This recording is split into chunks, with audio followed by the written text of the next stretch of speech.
ರಾಜ್ಯದಲ್ಲಿ ಆಡಳಿತ ವಿರೋಧಿ ಅಲೆ ಹೆಚ್ಚಾಗಿದ್ದು ಜನತೆ ಪರ್ಯಾಯ ಪಕ್ಷದ ನಾಯಕತ್ವಕ್ಕೆ ಆದ್ಯತೆ ನೀಡುವ ಉತ್ಸುಕತೆಯನ್ನ ತೋರುತ್ತಾರೆ. ಈ ನಿಟ್ಟಿನಲ್ಲಿ ಸುಹೇಲ್ ದೇವ್ ಭಾರತೀಯ ಸಮಾಜ ಪಕ್ಷ ಬದ್ಧವಾಗಿದ್ದು ರಾಜ್ಯದ ಭವಿಷ್ಯದ ಹಿತದೃಷ್ಟಿಯಿಂದ ಕರ್ತವ್ಯ ನಿರ್ವಹಣೆ ಮಾಡಲಾಗುವುದು ಎಂದು ರಾಷ್ಟ್ರೀಯ ಐಟಿ ಸೆಲ್ ಮುಖ್ಯಸ್ಥ ಶ್ರೀಧರ್ಮ ಪ್ರಕಾಶ್ ಚೌಧರಿ ಅಭಿಪ್ರಾಯಪಟ್ಟರು. ನಗರದ ಹೊರವಲಯದಲ್ಲಿರುವ ತೋಟದ ಮನೆಯ ಕೇಂದ್ರ ಕಚೇರಿಗೆ ಭೇಟಿ ನೀಡಿ ಮಾಧ್ಯಮ ಹೇಳಿಕೆ ನೀಡಿದ ಅವರು, ರಾಜ್ಯ ಕಾಂಗ್ರೆಸ್ ಸರ್ಕಾರ ಸಾಲದ ಸುಳಿಯಲ್ಲಿ ಸಿಲುಕಿ ಅಭಿವೃದ್ಧಿ ಮರೀಚಿಕೆಯಾಗಿದೆ. ಇವರ ಆಡಳಿತ ವೈಖರಿ ವಿರುದ್ಧ ರಾಜ್ಯದ ಜನತೆ ಅಸಮಾಧಾನಗೊಂಡಿದ್ದು ಪರ್ಯಾಯ ನಾಯಕತ್ವಕ್ಕೆ ಮೊರೆ ಹೋಗಿದ್ದಾರೆ ಎಂದರು.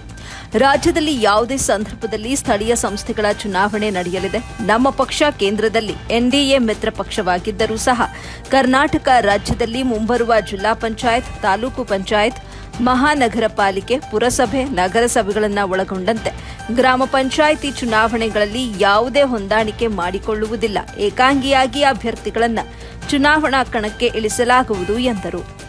ವರದಿ ಇಲಿಯಾಸ್ ಪಾಷಾ, ಎಬಿ ನ್ಯೂಸ್ ಕನ್ನಡ, ಬಂಗಾರಪೇಟೆ.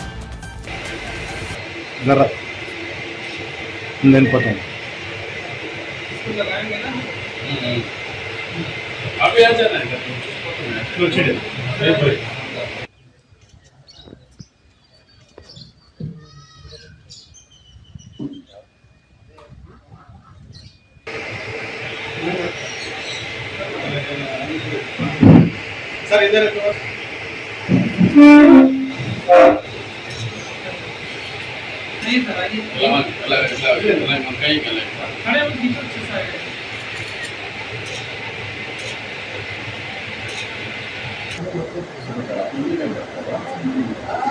आज हम बेंगलोर में आए हैं। हमारे प्रदेश अध्यक्ष जी हैं मन्नू मनी जी। यहाँ से इनके नेतृत्व में जिस तरह से काम आगे बढ़ रहा है, मैं तो सोच रहा हूँ कि आने वाले 2 सालों में ये अपने 5-7 विधायक यहाँ खड़ा कर देंगे और हमारी पार्टी को पूरी उम्मीद है। और उसी उम्मीद पे मन्नू जी खड़े भी उतर रहे हैं। मैं आते समय देखा हूँ कम से कम हजारों हजार की संख्या में बैनर और पोस्टर प्रचार के लिए लगे हुए हैं। जिस तरह से अभी 2 से 3 महीने नहीं हुए हैं और हमारे मन्नू जी इतना बड़ा काम आगे बढ़ा रहे हैं, मैं तो चाहूँगा मन्नू जी और आप आगे बढ़िए और आने वाले समय में आप विधायक नहीं सांसद भी पैदा करिए यहाँ।